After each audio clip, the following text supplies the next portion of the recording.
If you're a guitar player in 2022, then you're likely no stranger to the never-ending cycle of new guitar modelers available seemingly every other day.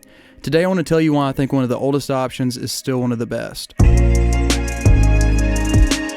So I buy, sell, and trade a good amount of gear on Facebook Marketplace, and I was going through some old messages this morning and I noticed that I've had my Kemper for about a year now. Before I had the Kemper, I was using the Fractal Audio Axe-Fx 2 Plus. A guy posted that particular Kemper on Facebook Marketplace, and he was in Nashville, and he was willing to do almost an even trade my Axe-Fx for his Kemper, and I was so ridiculously excited to sit down and play with the Kemper. And every single day I'm impressed by the consistency and the quality of all the tones that I'm getting out of my Kemper, and I want to share with you guys some reasons why I think that the Kemper, after a whole year of me using it, I still believe that it holds up and is still one of the best platforms for guitar tones on the market today.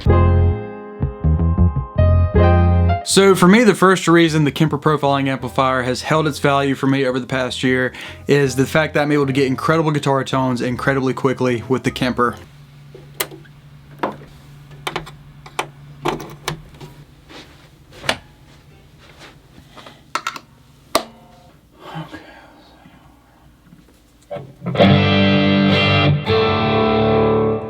Wow, that sounds incredible. So, not to say that there is no tweakability with the Kemper, but I don't find myself necessarily needing to tweak profiles the way I would need to tweak models of different amps in either the Helix or the Axe-Fx. And just let me go ahead and say at the very beginning, I enjoy both of those platforms a ton. I had an Axe-Fx, I still have a Helix, and I love both of those modelers. If the profile that I have queued up is not satisfying the sound that I have in my head, then oftentimes it's just quicker and easier for me to go into another profile. And 9 times out of 10, I find exactly what I'm looking for without even having to tweak anything. Another really cool thing about the Kemper profiles though are that the profiles are not just captures of the amp. There is a whole chain. So you have the amp, the cab, the microphones used, any preamps that may have gone through. You can even capture distortion pedals and stuff at the beginning of the chain. So for me, it's kind of cool to think about the fact that I'm able to play through these guitar chains that I would never be able to afford. Like I have queued up on the Kemper right now a Tone King Imperial amp, and it is being played through a Royer 121 and going into a Neve style preamp into finally the Kemper profile. Ever how many thousands of dollars it would be to replicate that sound in my home studio, I just would never actually be able to do that. I think I ended up paying $8 for the profile pack of that Tone King Imperial.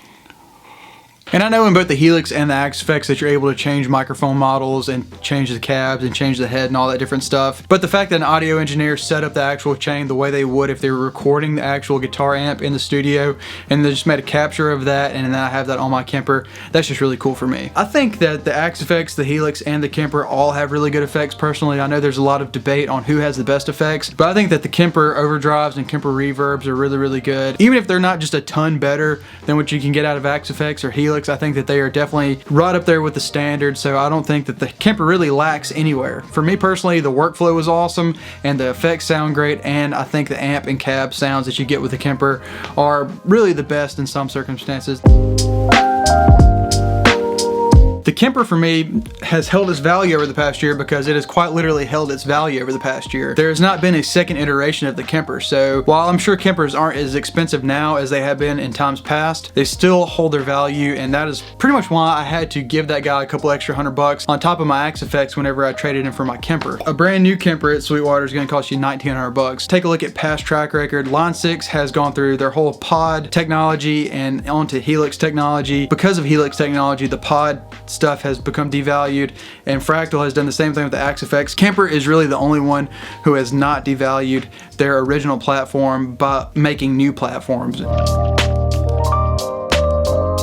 And finally, for the last point, this is not something that I would have been able to say about the Kemper just I think 3 or 4 years ago, but I really enjoy the Rig Manager and like the storage solution they have found for profiles. The Rig Manager has this like multi-folder system set up to where you can like have folders of your creators and then profiles, and there are different types of profiles like direct profiles or studio profiles. I don't know how many tiers of folders you can have, but it is plenty because I've never capped out, and to me that's how I organize all of my files on my desktop, so that's also my favorite way to organize my profiles within Rig Manager. As far as the workflow in Rig Manager goes for changing your effects and like the overall rig, it's pretty similar to HX Edit and to the Axe Edit. You can insert effects either at the front or at the back of the amp. Kemper only allows 4 effects on either side of the amp and cab. I have not found this to be an issue at all, and that's me going from just regular edge of breakup tones to overdriven heavy metal tones to like worship tones with tons of delay and reverb. So really nothing special with the actual workflow. What really steals the show for me is the folder system and all of the organization that Rig Manager has that the other editing softwares I've used do not have. Like I said at the beginning of this video, I'm not hating on Line 6 or on Fractal. I love both of those units and I've owned both of those units and I think they are both great. However, for me personally, the Kemper has just been the platform that I have enjoyed the most and it has been the easiest for me to continue to create music. Just for me, it's the tool that has made my workflow most efficient. If you enjoyed today's video, please do hit that like button as well as the subscribe button, and I will see you guys in the next video.